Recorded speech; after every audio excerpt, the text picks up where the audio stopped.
capítulo 5, a partir do verso 16, diz assim: digo, porém, andai no Espírito, e jamais satisfareis a concupiscência da carne. Verso 17, porque a carne milita contra o Espírito, e o Espírito contra a carne, porque são opostos entre si, para que não façais o que porventura seja do vosso querer. Mas se sois guiados pelo Espírito, não estáis sob a lei.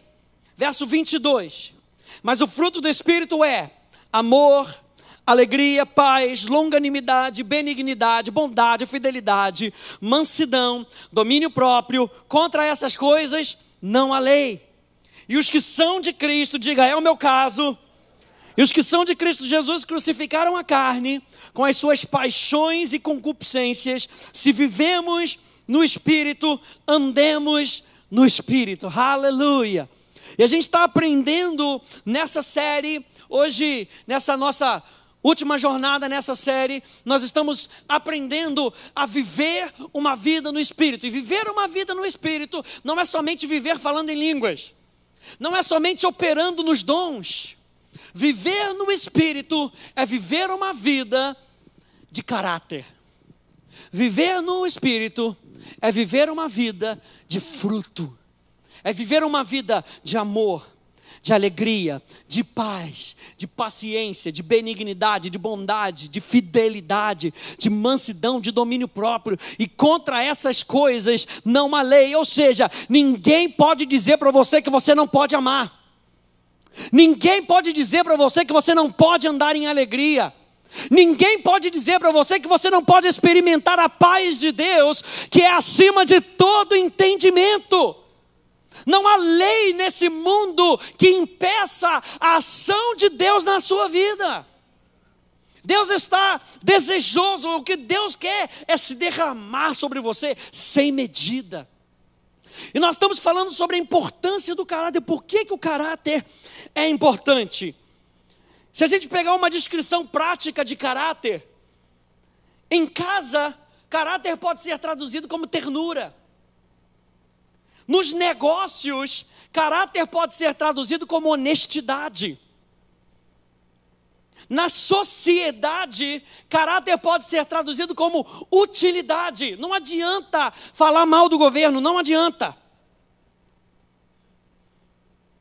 O quão útil nós somos como filhos de Deus para essa sociedade. O que adianta a gente sair, protestar, bater panela, mas não pagar um imposto? Pega pesado, pastor, está pegando muito pesado. O que adianta? Nós precisamos ser úteis como filhos de Deus. Aliás, um dos elementos do fruto, a benignidade, pode ser traduzido como utilidade. É o amor sendo útil para as pessoas. No trabalho, caráter pode ser traduzido como excelência.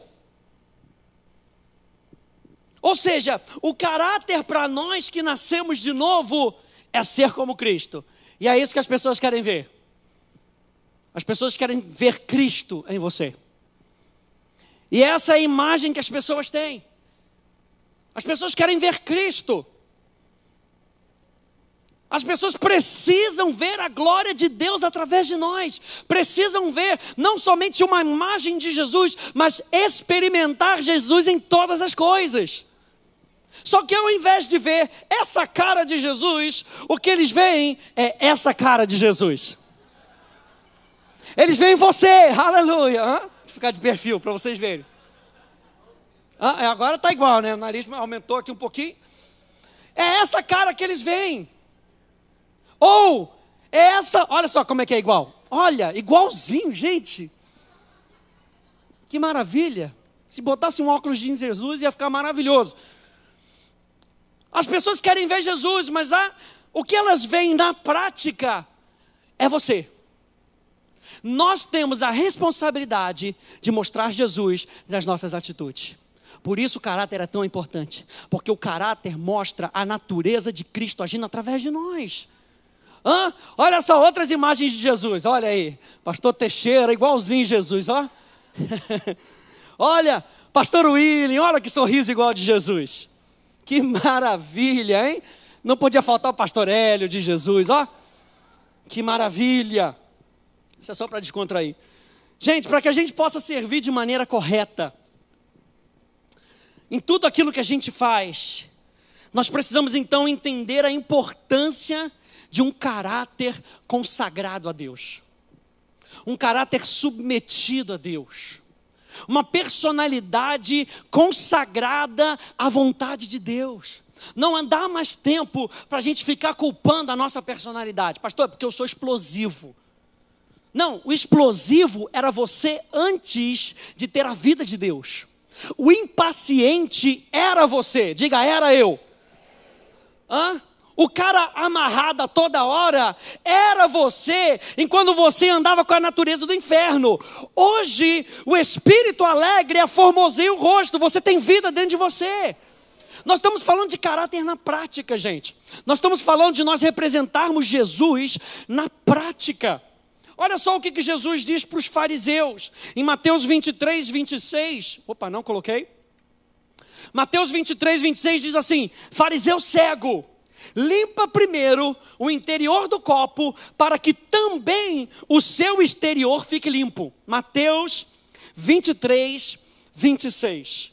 Fariseu cego, limpa primeiro o interior do copo, para que também o seu exterior fique limpo. Não é só o exterior, não é só falar bonito, é ter uma atitude consistente.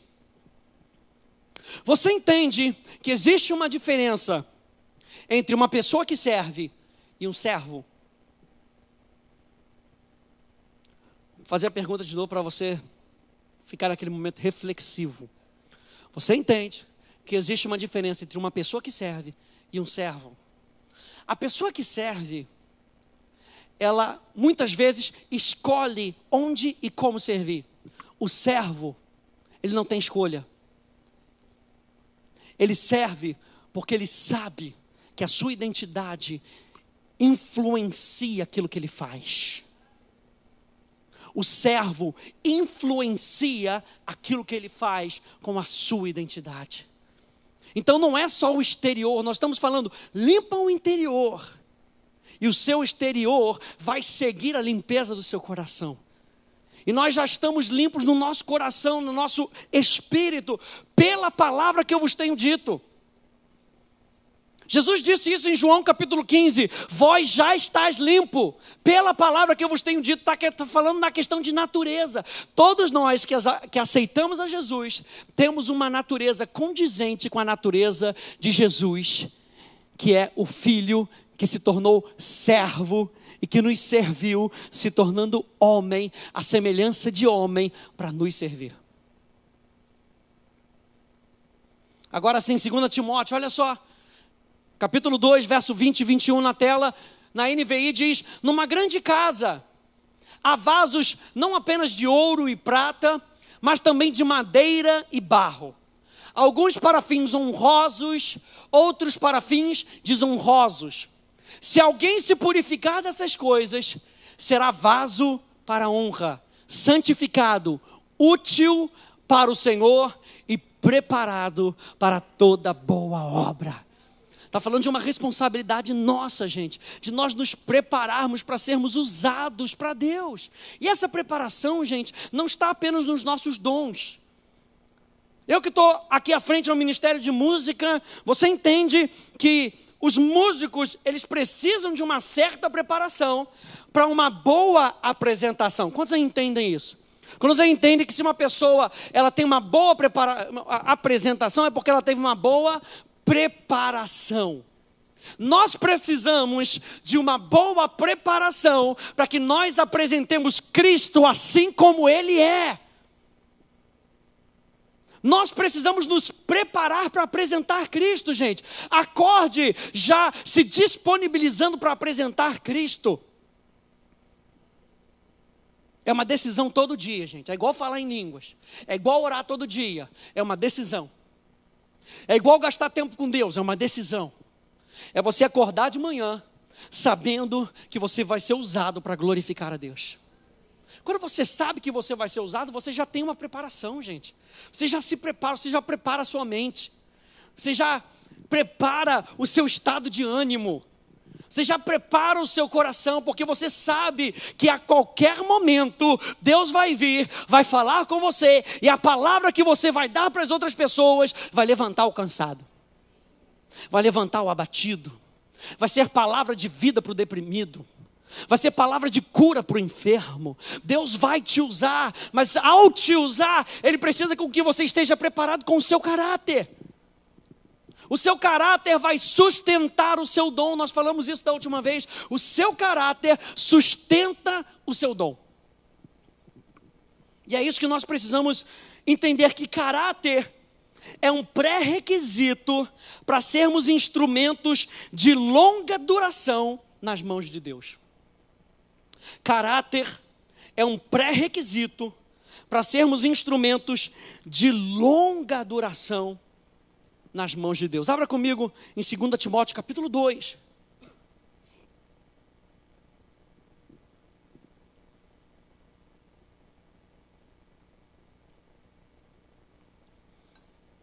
Sabe como é que nós vamos suportar esses dias maus que se apresentam? Com caráter, com amor, com alegria, com paz, com paciência. 2 Timóteo capítulo 2, verso 15. Olha só como é que Paulo fala com Timóteo. Verso 15 diz: procura apresentar-te a Deus aprovado. E a palavra aprovado aqui também pode ser testado e aprovado. Diga, testado e aprovado. Procura apresentar-te a Deus aprovado, como obreiro que não tem do que se envergonhar, que maneja bem a palavra da verdade. E a palavra da verdade não é apenas uma Bíblia. Ele não está falando com que você apenas saiba a Bíblia. Onde é que está aquele versículo? Ah, pastor, já sei, está lá em Salmo 23, 7, tá? Sei lá, tá no Salmo 91, 2. Não fala de você saber manejar a palavra da verdade como se fosse um livro. Ele está falando de você manejar bem a palavra que é verdadeira e que sai através da sua vida. Por isso Deus, Ele procura adoradores que o adorem em espírito e em verdade. Deus está trabalhando na nossa vida, você está em construção, aleluia, para que você seja tudo aquilo que Deus planejou com que você fosse, mas nós precisamos nos preparar para isso, e nos apresentar a Deus, como obreiros preparados, quando as pessoas olharem para a nossa vida, com que elas vejam a verdade. Aquilo que nós dizemos é aquilo que nós vivemos, e aquilo que nós vivemos é aquilo que nós dizemos. Isso é uma vida de verdade. Olha só esses versos aqui, Atos 2, 22. Varões israelitas, atendeis a essas palavras: Jesus o Nazareno, varão o quê? Aprovado por Deus, diante de vós, com milagres, prodígios e sinais, os quais o próprio Deus realizou por intermédio dele entre vós, como vós mesmos sabeis. Outro verso, Romanos capítulo 14, verso 18. Aquele que desse modo serve a Cristo é agradável a Deus e aprovado pelos homens. Mais uma vez, aprovado. Romanos 16, 10. Saudai Apeles, aprovado em Cristo. Saudai os da casas de Aristóbulo. Outro verso, 2 Coríntios capítulo 10, verso 17 a 18, na King James atualizada, diz: apesar de tudo, quem se gloriar, glorie-se no Senhor. E gloriar fala de trazer reputação para Ele. Lembra, nós falamos isso na última terça. Trazer reputação para Ele, com que as pessoas olhem para nós e Ele tenha uma reputação de honra, e Ele seja honrado através da nossa vida. Se você vai se gloriar, glorie-se no Senhor, porquanto quem se vangloria não será aprovado, mas sim aquele a quem o Senhor recomenda. Olha só como é que diz esse texto na Bíblia, a Mensagem. Se vocês querem exigir o crédito, que o crédito seja de Deus. O que vocês dizem a respeito de vocês mesmos não significa nada na obra de Deus. É o que Deus diz a respeito de vocês que faz a diferença. Aleluia! E Deus nos chama de filhos.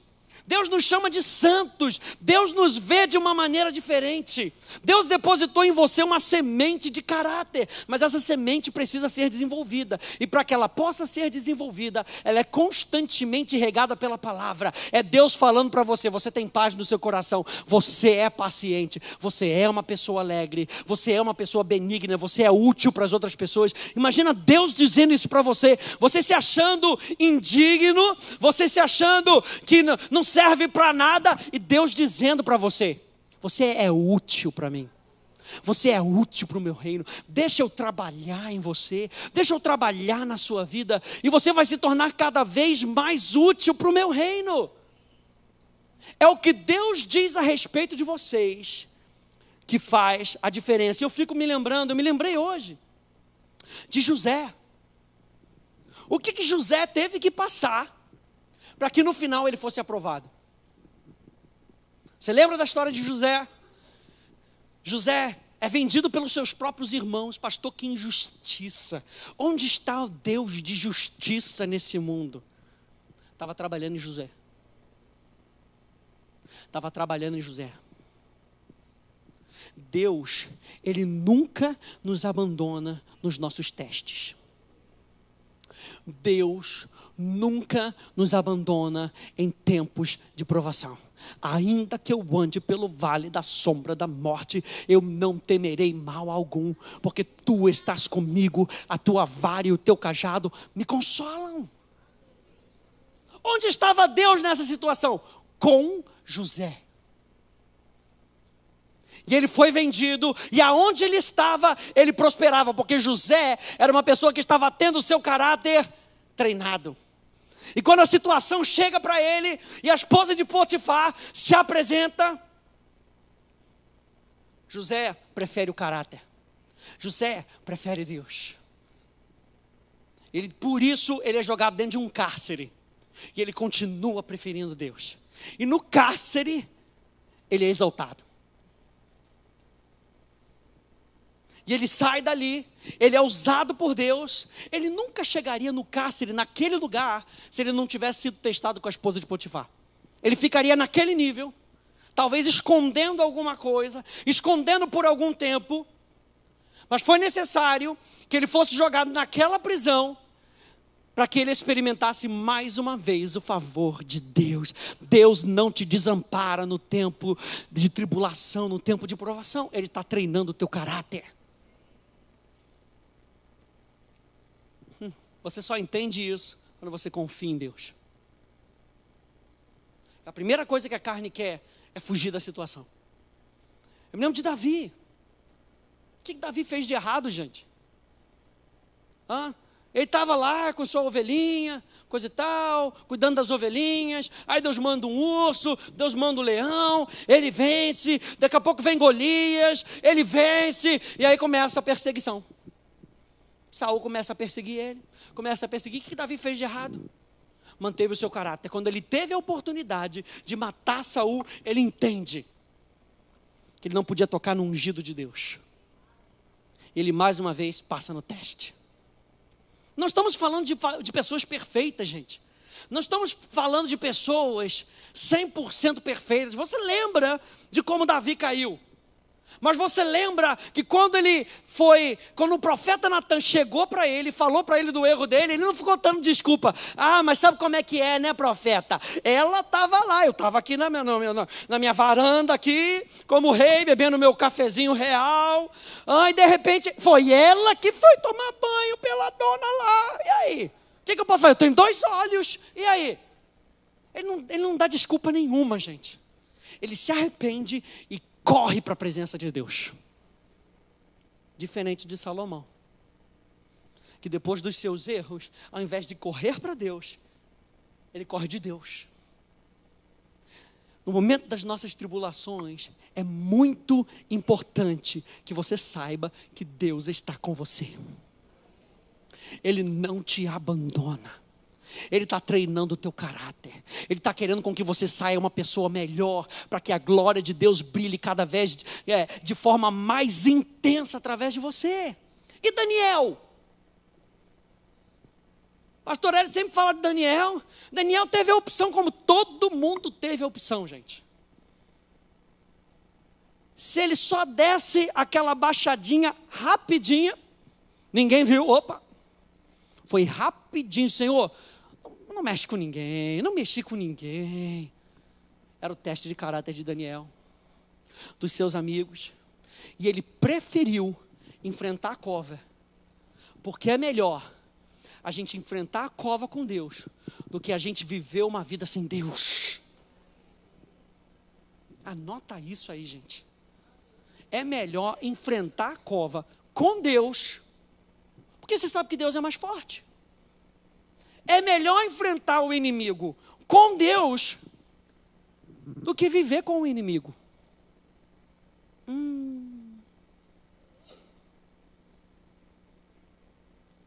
E Daniel passa pelaquela prova, Deus o exalta, os seus amigos passam pela prova, Deus os exaltou a eles, e Daniel, gente, permaneceu naquela posição por gerações, reis passaram por ele, e ele foi capaz de influenciar reis, não um, não, vários reis, porque ele foi até o final. Sabe por quê, gente? Anota essa frase aqui. Deus promove talentos, o homem promove talentos, Deus promove caráter. O homem promove talentos.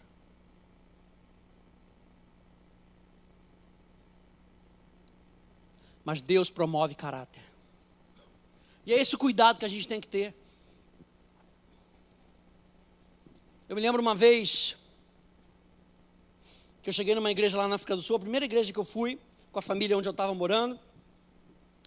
E aí, eu ainda não tinha me afiliado àquela igreja, me tornado membro da igreja, porque eu ainda estava estudando na Rema, então eu estava servindo na Rema. Mas como era muito distante, e eu não tinha um carro sobrando ali para mim, eu ia nessa igreja junto com essa família, uma igreja abençoada. E uma vez, eu estava cantando assim, como a gente está cantando no meio dos louvores, a irmã vira para trás, nossa, que voz bonita que você tem, por que você não entra para o coral?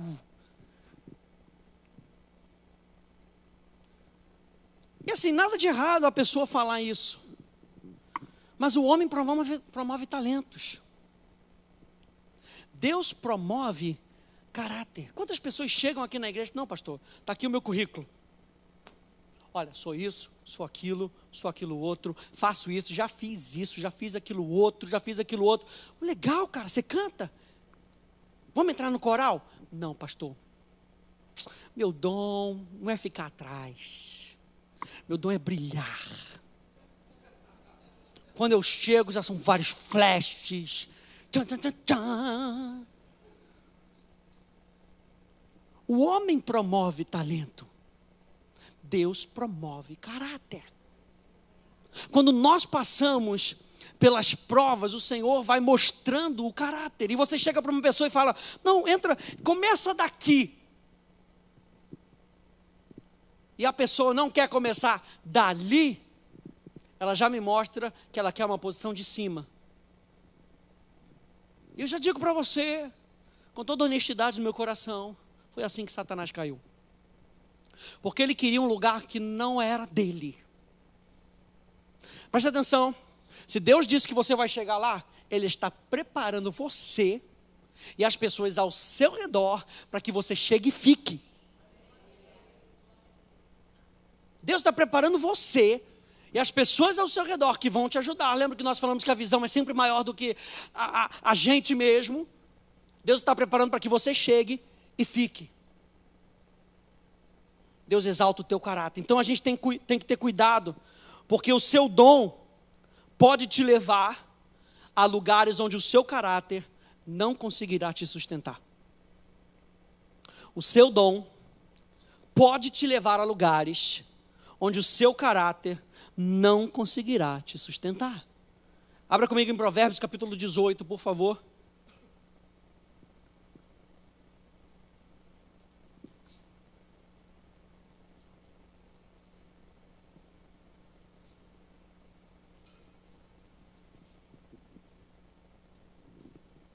E ao longo de toda a nossa jornada, Deus vai lidando com o nosso caráter.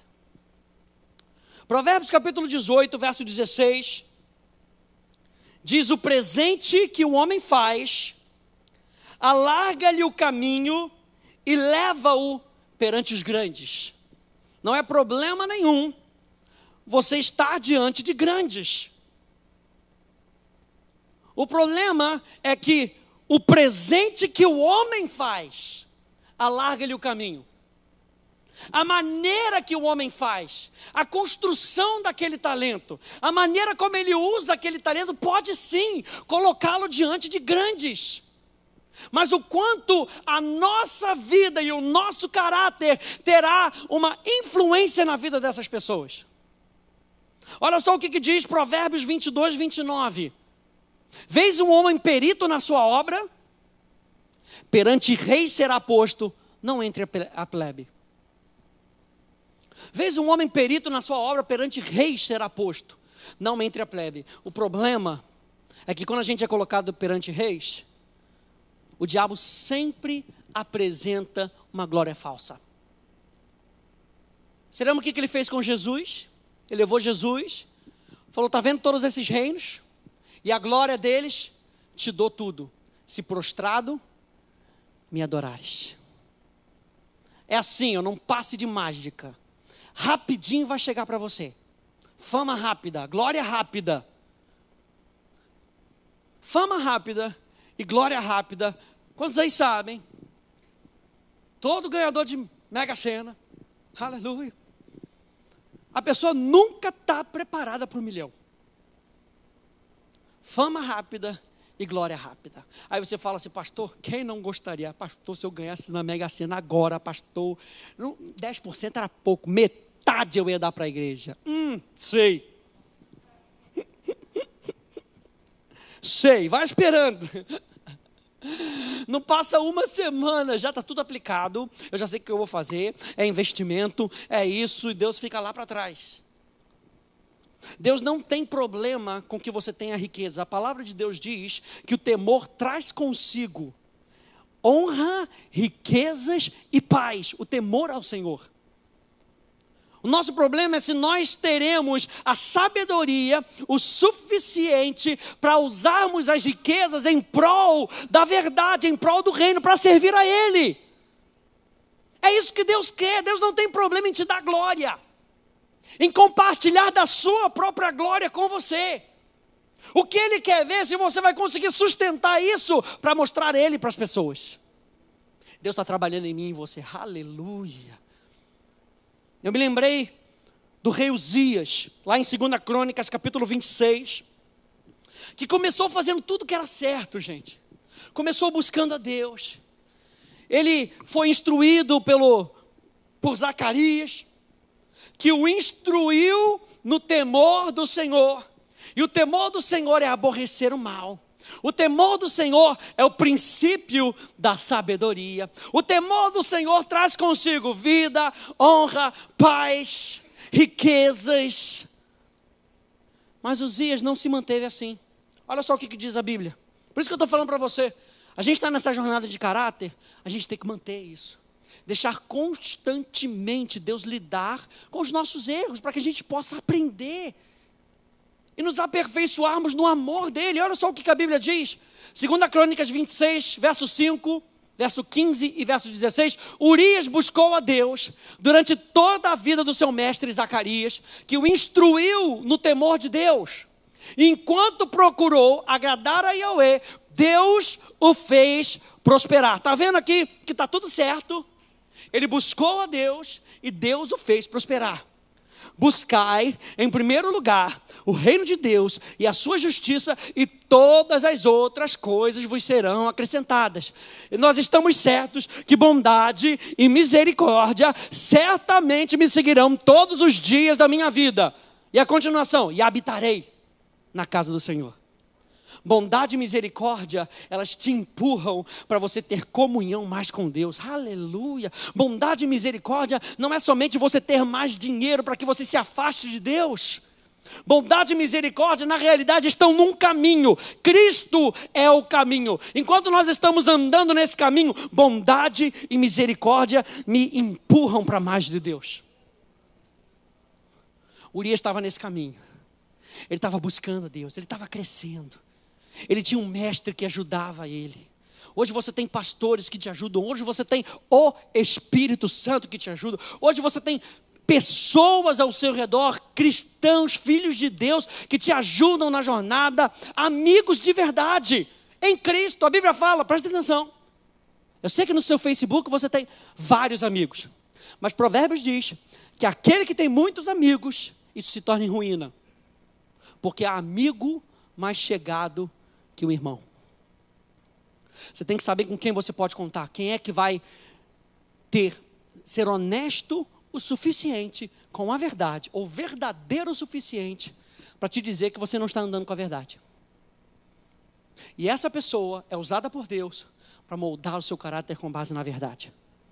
Uzias tinha uma pessoa assim, o seu mestre Zacarias. Mas veja bem, no capítulo 15, no versículo 15, que diz: a fama do rei Uzias foi contada e divulgada até terras muito distantes, porquanto foi ajudado de forma extraordinária. Olha só, ele foi ajudado de forma extraordinária. Deus estava com ele, Deus mandou pessoas, até que se tornou bastante conhecido e poderoso. Contudo, assim que começou a vangloriar-se das suas conquistas e do seu poder, seu coração se encheu de orgulho e soberba, e essa atitude o conduziu à queda e ao insucesso. Já ouviu aquele provérbio que diz que o orgulho precede a queda? Orgulho não faz parte da nova natureza, faz parte da velha natureza. A velha natureza pensa em si, a nova natureza pensa em como eu posso mostrar Deus para as pessoas. A carne não gosta disso, gente. A carne é sempre eu, como é que eu posso obter sucesso? Como é que eu posso obter vantagem? Mas como novas criaturas, Deus está nos mostrando que nós precisamos crescer para que Ele possa ser visto através de nós. Nós precisamos crescer nesse entendimento de caráter. Então, gente, o nosso caráter precisa ser testado para ser aprovado. O nosso caráter precisa ser testado para ser aprovado. Eu me lembro uma vez que eu fui fazer uma prova, proficiência em inglês. Antes de eu ir para a África do Sul, eu estava querendo ir para a Austrália. Então eu tive que tirar a prova de proficiência em inglês, assim, muito rapidinho. Digo para você, passei na média. Era 6, eu tirei 6. Aleluia. Glorifiquei muito a Deus. Mas eu já tinha feito inglês, gente. Dá só aquele nervosismo. Sabe como é que é? Aquele nervosismo, será que eu vou falar bem? Será que eu não vou falar bem? Mas eu tinha expectativa de ser aprovado, porque eu queria chegar lá. Quando nós passamos pela prova, pelo tempo de prova, e você sabe que o seu caráter está sendo testado, a nossa expectativa é chegar lá. Deus não quer com que você seja destruído, Deus não quer com que você seja humilhado, Deus não quer com que você seja envergonhado, Deus quer com que você chegue aonde Ele disse que você vai chegar. Gente, não tem coisa melhor em você saber, você está passando pelo teste, pela prova, mas eu vou chegar lá, eu vou chegar lá. Diga, eu vou chegar lá. Acorda o teu irmão e diga aí, você vai chegar lá. Aleluia. Você vai chegar lá. Abra em Romanos capítulo 5, por favor.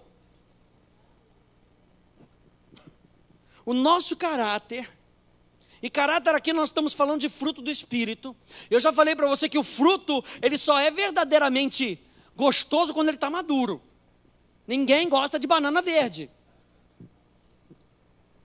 Ninguém fica procurando fruta que não está madura.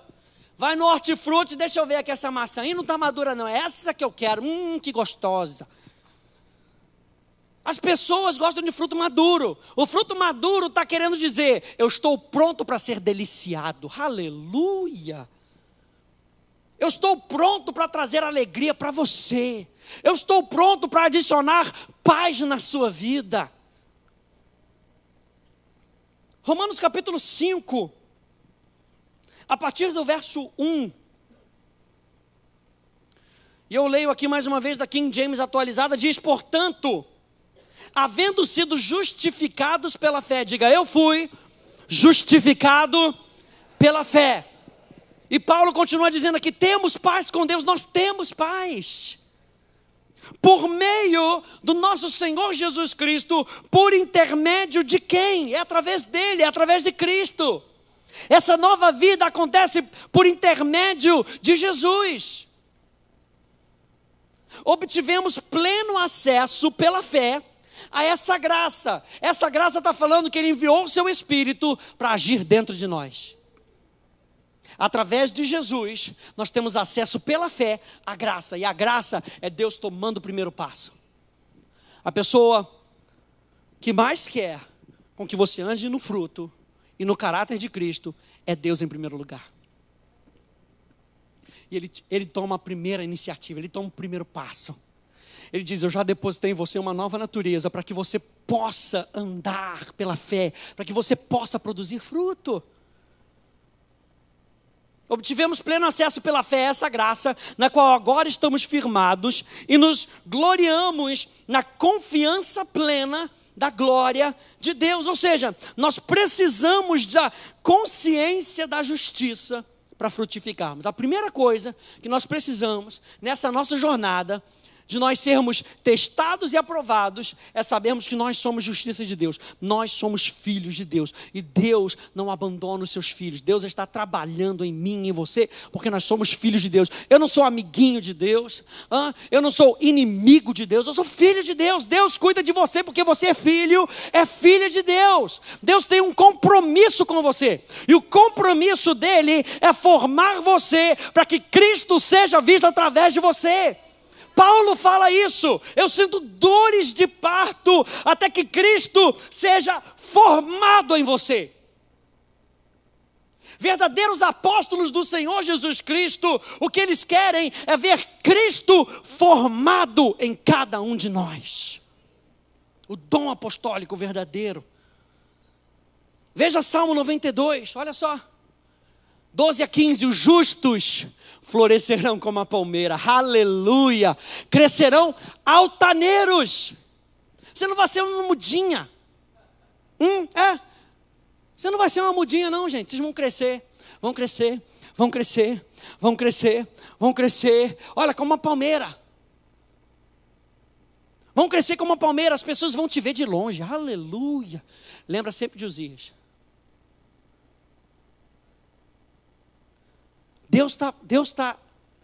Ele está nos incentivando a crescer, gente. Porque quando nós crescemos, Ele é visto de longe. Aleluia. Os justos florescerão com a palmeira, crescerão altaneiros como o cedro do Líbano, plantados aonde, gente? Qualquer lugar. Plantados na casa do Senhor, florescerão nos átrios do nosso Deus. Mesmo na velhice, cheios de seiva e viço, produzirão muitos frutos.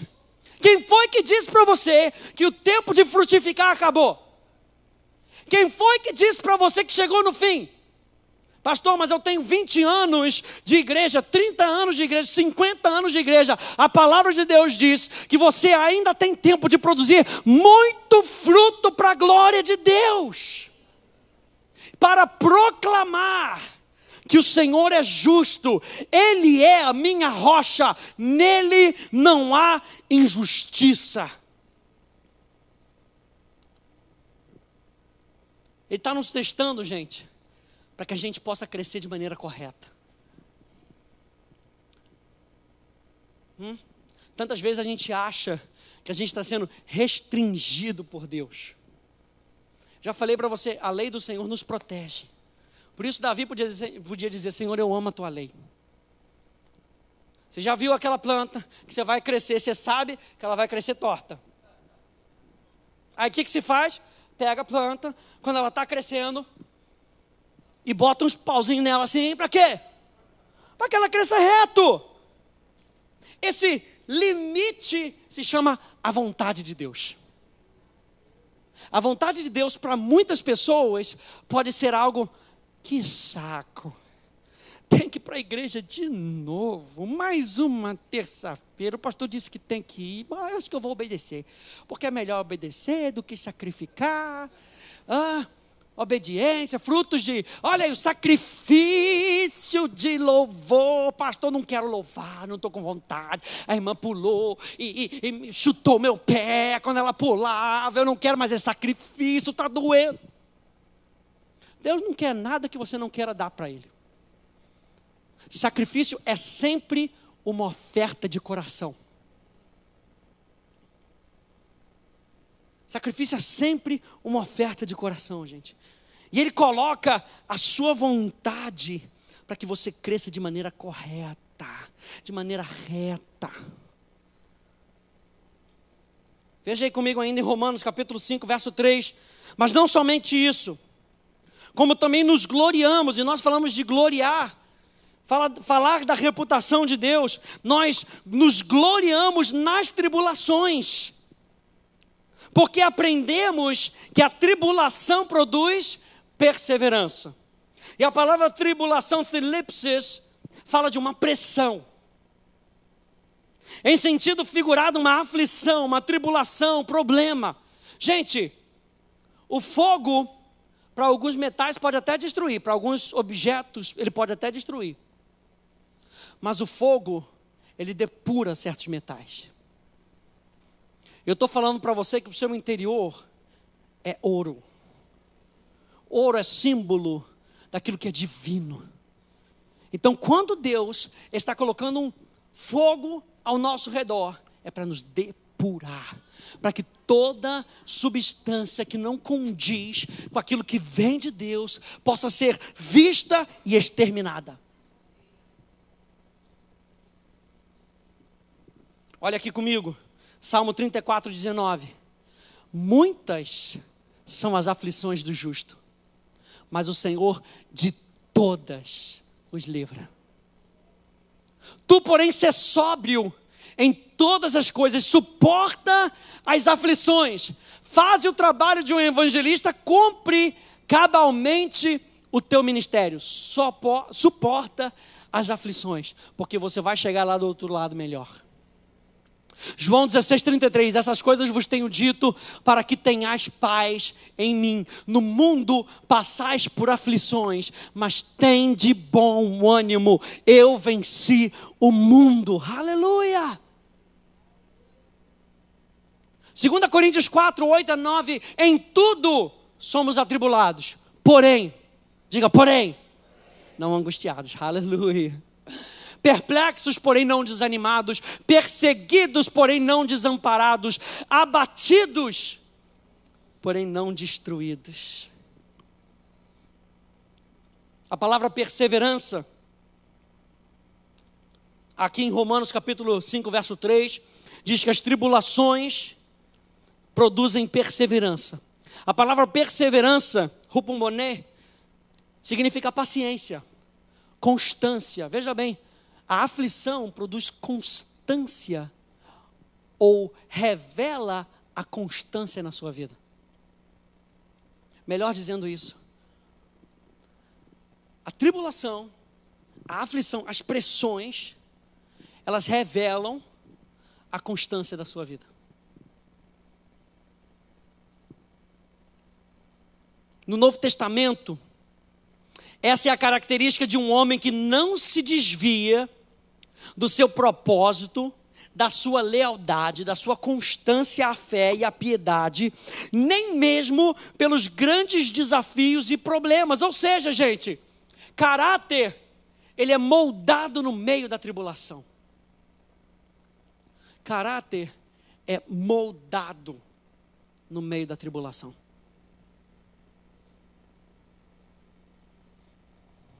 Aleluia. E aí no verso 4 diz, a perseverança, aqui na King James atualizada diz assim, e a perseverança produz um caráter aprovado. E a perseverança, tribulações produzem perseverança, constância. E é a constância, lembra que nós falamos de hábito, da rotina, de fazermos sempre as mesmas coisas que o Senhor nos pede que nós façamos. Andamos sempre no fruto do Espírito, a constância, o hábito. A tribulação, ela produz perseverança, constância, mesmo em dia mau. E é essa constância que produz um caráter aprovado.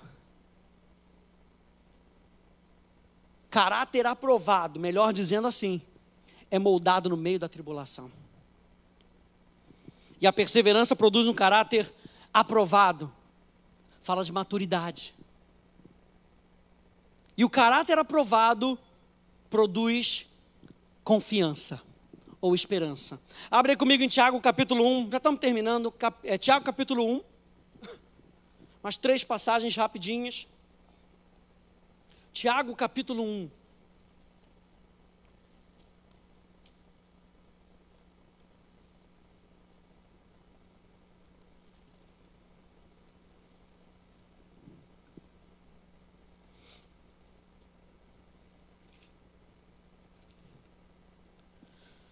Tiago capítulo 1, verso 2 ao verso 4, depois o verso 12, diz assim: meus amados irmãos, considerai motivo de júbilo o fato de passardes por diversas provações. Aqui é a mesma palavra, tribulação, thlipsis, aflições, pressão de todo lado. Porquanto sabeis que a prova da vossa fé produz ainda mais perseverança. E a perseverança deve ter plena ação, a fim de que sejais aperfeiçoados e completos, sem que vos falte virtude alguma. Ou seja, sem que vos falte nenhum elemento do fruto sendo exposto através de você. Verso 12. Feliz a pessoa que persevera na provação, porquanto após ter sido aprovada, aleluia, receberá o prêmio da coroa da vida que Deus prometeu aos que o amam. Deus está te testando para que você seja aprovado e no final desse teste você receba o seu prêmio, a coroa da vida.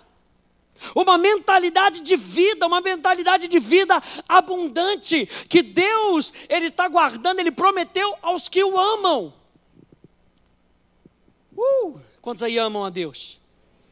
O nosso amor é a nossa resposta ao amor de Deus. Aleluia. Deixa eu pegar uma outra passagem aqui, Romanos.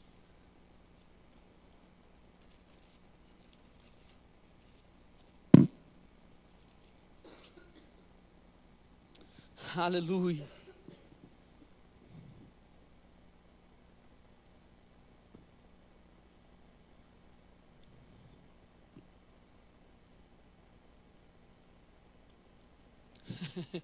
Romanos capítulo 8, verso 18.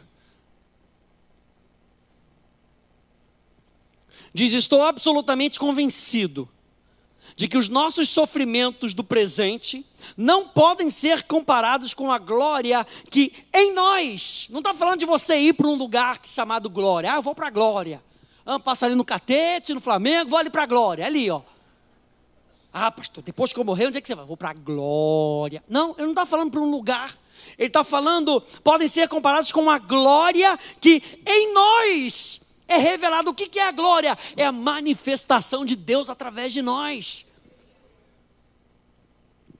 A própria natureza criada aguarda com vívido anseio que os filhos de Deus sejam revelados.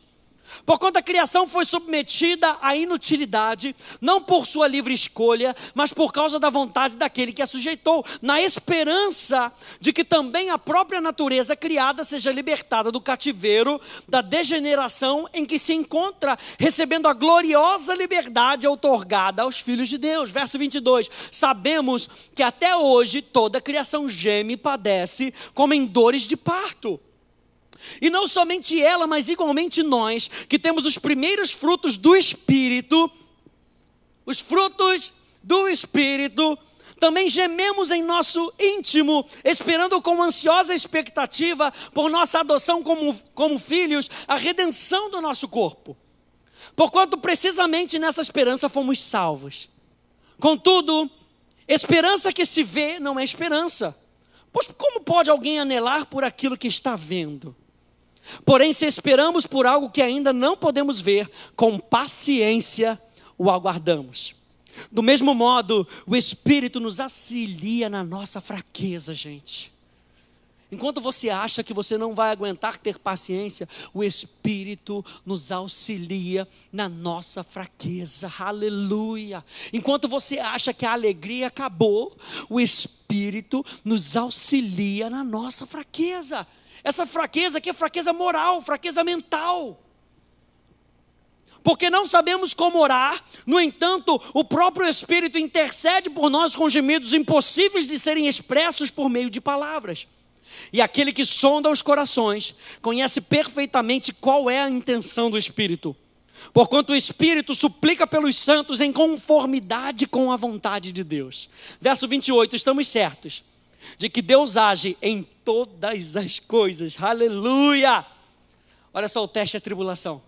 Romanos 8, 28, estamos certos de que Deus age em todas as coisas, com o fim de beneficiar todos os que o amam, dos que foram chamados conforme o seu plano. Aleluia. Vá lá comigo em Apocalipse capítulo 3, por favor.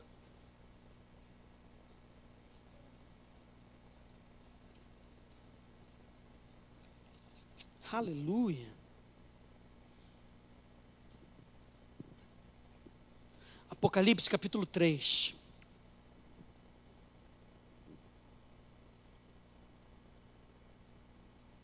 Do verso 7 ao verso 13. Aqui a carta à igreja em Filadélfia. Ao anjo da igreja em Filadélfia escreve: assim declara aquele que é santo e verdadeiro, que possui a chave de Davi. O que ele abre, ninguém consegue fechar. E o que ele fecha, ninguém pode abrir. Deus está no controle, gente.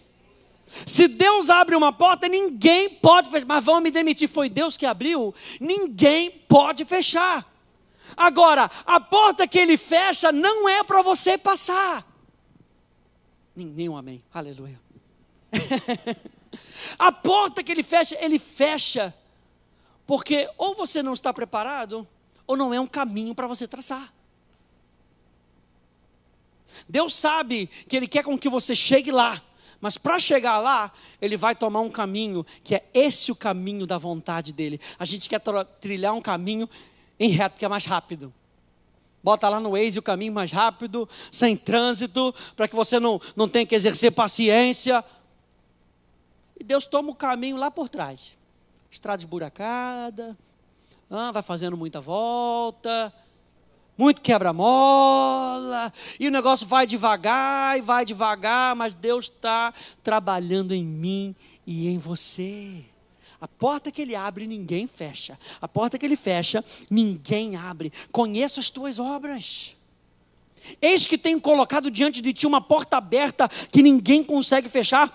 Tens pouca força, mas obedeceste a minha palavra e não negaste o meu nome.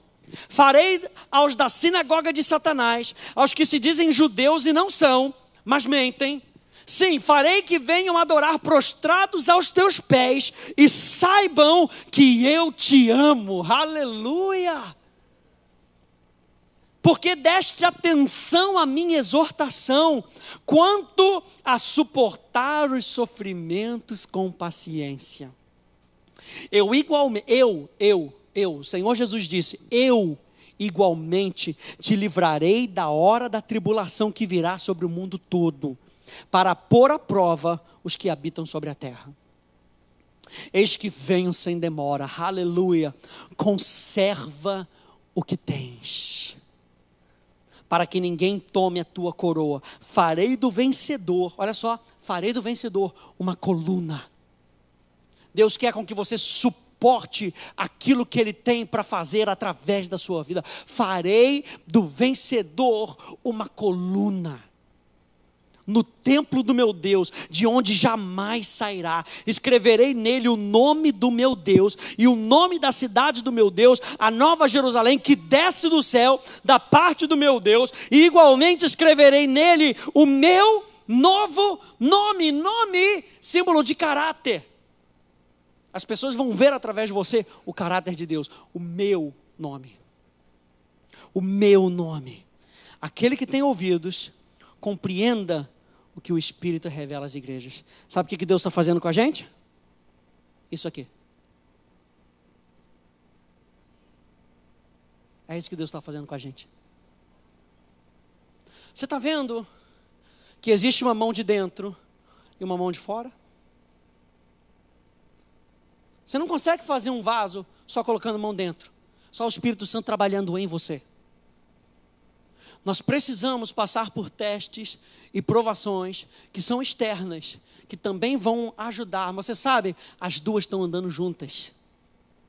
As duas mãos estão andando em sincronia. Não acha que a situação do lado externo está desligada do plano de Deus, da vontade de Deus, porque a mão de dentro está agindo junto com a mão de fora.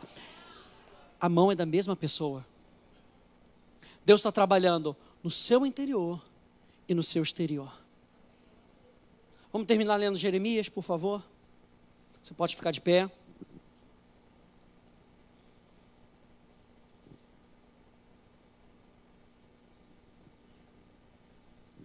Jeremias capítulo 18.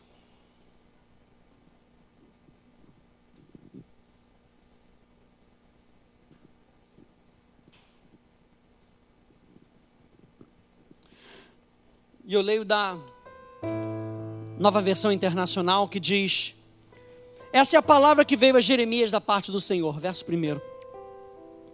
Vá à casa do oleiro, e ali você ouvirá a minha mensagem. Então eu fui à casa do oleiro e o vi trabalhando com a roda. Deus está trabalhando em mim e em você. Deus está trabalhando em mim e em você. Mas o vaso de barro que ele estava formando se estragou em suas mãos.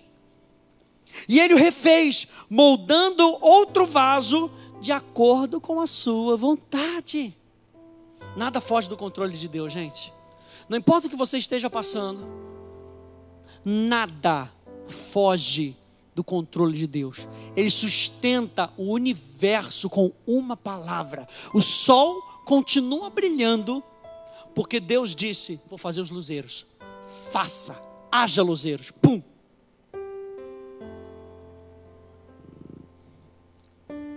O semear e colher continua operando, porque Deus assim projetou. Uma palavra de Deus. Então o Senhor dirigiu minha palavra: ó comunidade de Israel, será que não posso eu agir com vocês como fez o oleiro? Ele está falando de uma nação que tinha se perdido, um vaso que estava por se destruir, mas Deus disse: não posso eu assim também fazer com você? Como barro nas mãos do oleiro, assim são vocês nas minhas mãos, ó comunidade de Israel. Se nós estamos falando de fruto, nós estamos falando que a nossa vida está sendo moldada por Deus. Se nós estamos falando de caráter, nós estamos falando que nós somos moldados por Deus, para que as outras pessoas possam experimentar Deus através da minha vida e da sua vida. Eu me lembrei hoje, feche um pouquinho os seus olhos. Eu me lembrei hoje de uma oração de São Francisco de Assis, que expressa muito bem isso.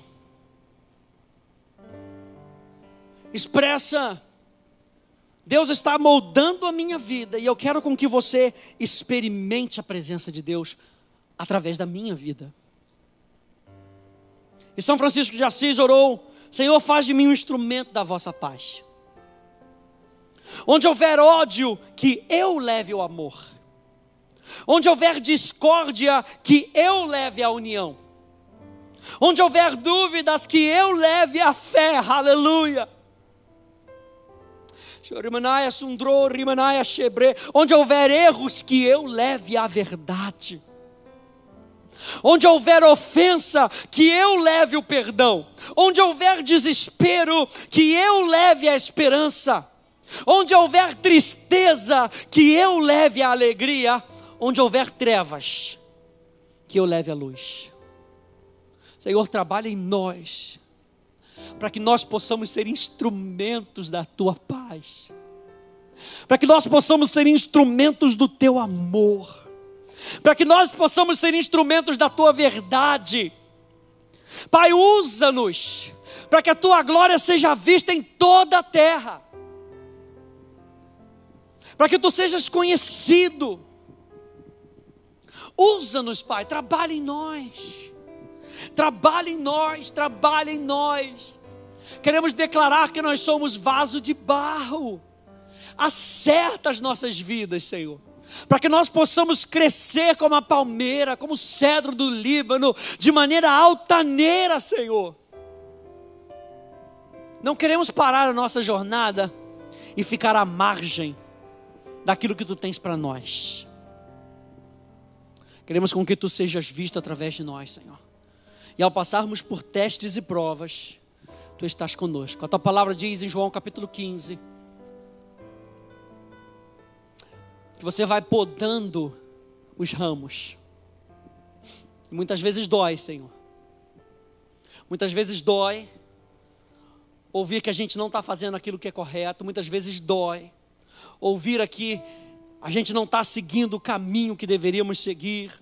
Mas a mesma palavra, a mesma pessoa que nos repreende é a pessoa que nos ama e que não quer que a gente seja destruído, mas que nós encontremos a verdadeira vida, vida eterna. Obrigado por trabalhar em nós. Será que você pode, em 1 minuto, 2 minutos, agradecer a Deus porque Ele está trabalhando em você? Eu não sei aquilo que você tem passado, mas eu quero dizer para você que a mão de favor de Deus está sobre a sua vida, assim como estava com José. Posicione-se, saiba que você faz parte da videira, então você vai dar o fruto da videira. Você não está mais ligado a esse mundo, você está ligado à videira. Você vai dar frutos, e muitos frutos que glorificam a Deus, mas nós precisamos nos posicionar e deixar Deus trabalhar em nós. Senhor, a Tua mão está sobre nós, a Tua mão nos cerca, os Teus anjos estão ao nosso redor, Senhor, e ainda que eu ande pelo fogo, eu não serei destruído, ainda que eu ande pelas tempestades, elas não me afogarão. Tu estás comigo, eu fiz da Tua presença a minha habitação, e eu vivo debaixo das Tuas asas, Senhor. Pai, obrigado porque Tu estás comigo sempre, sempre, sempre. E a Tua palavra é fiel. Eu nunca vi o justo desamparado ser, e nem a sua descendência a mendigar o pão, porque Tu és fiel e Tu cuidas de nós. E quando nós passamos por esses testes e chegamos lá do outro lado aprovado, nós olhamos para trás e reconhecemos: eu sabia, Ele está conosco. Ele está com a gente. Quando Deus disse para Abraão, no seu último teste, de todos os testes que Abraão passou, no último teste, o teste de Isaac, Ele vira para Abraão e fala: Abraão, me entrega Isaac. Me entrega aquilo que você considera ser o mais precioso. E não foi assim. Isaac nasceu, ele pediu. O garoto já era adolescente, quiçá jovem, e Deus pede. No final das contas, para encurtar a história, quando Abraão chega e de maneira ousada, ele pega o cutelo, levanta o cutelo e já está pronto para sacrificar Isaac. Deus tem que chamar Abraão 2 vezes, de tão compenetrado que ele estava.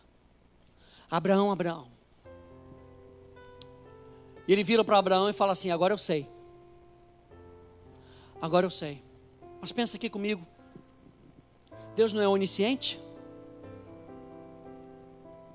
E o Espírito Santo uma vez me falou que quando Ele disse para Abraão: agora eu sei, Não é somente que ele tinha que provar para Deus, como se Deus precisasse de uma prova externa, que Deus sonda os nossos corações. É como se ele estivesse provando para Abraão, ele estava falando: agora eu sei que você sabe, que você consegue ir até o final. Agora eu sei que você me teme, a despeito de todas as situações. Agora o teu caráter é aprovado. E agora eu te glorifico diante de todos os homens. Senhor, obrigado, porque tu nos testa, sondas o nosso coração, sabe as intenções, você sabe o nosso pensamento antes que eles cheguem aos nossos lábios. Antes. Obrigado porque quando nós passamos por testes e provas, nós temos uma certeza ainda mais forte de que Deus é fiel, Ele nos fortalece e com Ele nós podemos. Com Ele nós chegamos aonde nós precisamos chegar, na manifestação do fruto de caráter para a glória de Deus. Senhor, nós te exaltamos, te glorificamos, bendizemos o teu nome, no nome maravilhoso de Jesus. Que a igreja diga amém, que Deus te abençoe, no nome de Jesus.